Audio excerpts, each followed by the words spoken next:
दिवसाची सुरुवात अशी बरोबर एक प्राचीन काळाची गोष्ट आहे की एक राजा खूप म्हणजे कलाप्रेमी असतो तो.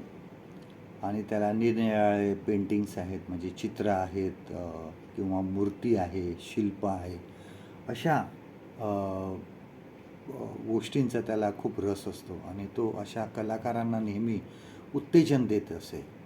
एक दिवस तो शिल्प बनवायचं, मूर्ती बनवायचं स्पर्धा ठेवतो आणि तो दवंडी पिटवतो की प्रत्येकाने आपापली मूर्ती घडवून घेऊन यायची आहे आणि जी मूर्ती मला आवडेल त्या मूर्तीला मोठं बक्षीस देण्यात येईल.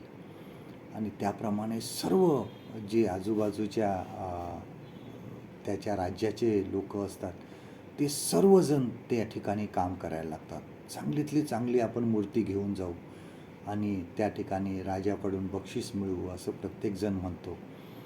आणि मग ज्या दिवशी राजाने बोलवलेलं असतं त्या दिवशी सर्वजण आपापल्या मूर्ती घेऊन जातात. प्रत्येकाने खूप सुंदर मूर्ती किंवा शिल्प बनवलेलं असतं. काही काही शिल्प इतके जिवंत वाटत असतात की असं वाटत असतं की हे जिवंतच आहे, आता जिवंत होतील इतकं ते सुंदर त्यांनी शिल्प बनवलेलं असतं. आणि एक गरीब शिल्पकार आपल्या हातगाडीवर एक मूर्ती घेऊन येतो.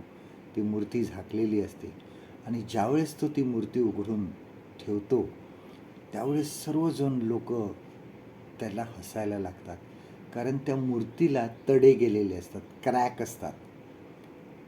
थोडा मध्ये क्रॅक असतो, खाली क्रॅक असतात, समोर थोडेसे क्रॅक असतात, चिरा पडलेल्या असतात आणि सर्वजण त्याला हसायला लागतात की ही काय मूर्ती बनवली तू.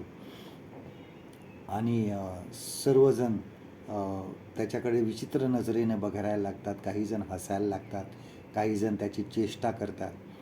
आणि थोड्या वेळाने राजा येतो आणि प्रत्येक शिल्प बघत असताना त्या मूर्तीकडे येतो आणि त्या मूर्तीकडे बघून राजाला आश्चर्य वाटतं. राजा विचारतो, हे का आहे,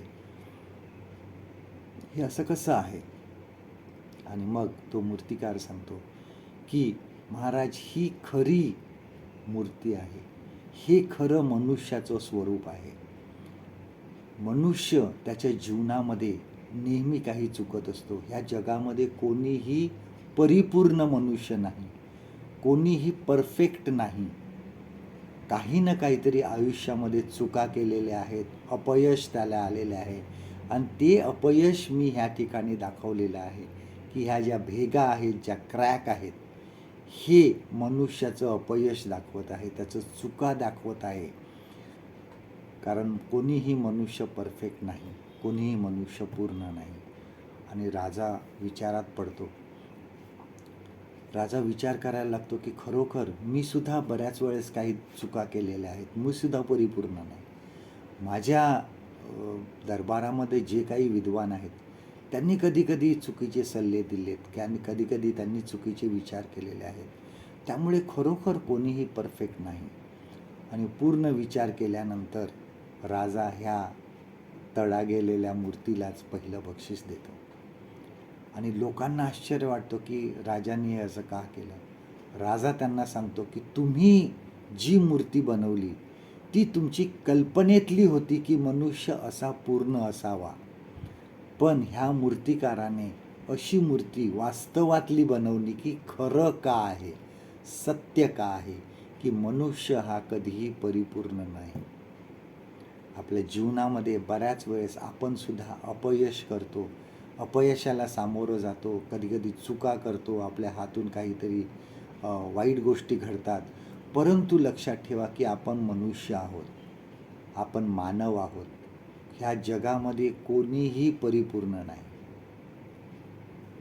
कोणीही परिपूर्ण नाही, कारण सर्वांनी पाप केले आहे आणि ते देवाच्या गौरवाला मुकले आहेत. ह्या जगामध्ये कोणीही पूर्ण नाही. आपल्या हातून चुका घडतात, आपल्या पदरी कधी कधी अपयश येतं, आपण कधी कधी चुकीचे निर्णय घेतो. परंतु लक्षात ठेवा की परमेश्वरावर जो मनुष्य भाव ठेवतो तो पुढे जातो.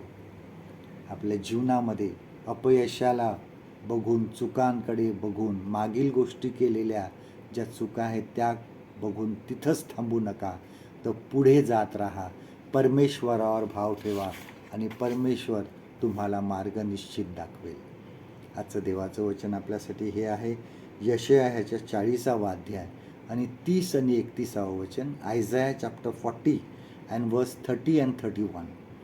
तरुण थकतात, भागतात, भर ज्वानेतील ठेचा खातात, तरी परमेश्वराची आशा धरून राहणारे शक्ती संपादन करतील.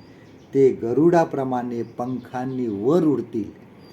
ते धावतील तरी दमणार नाही, चालतील तरी थकणार नाहीत.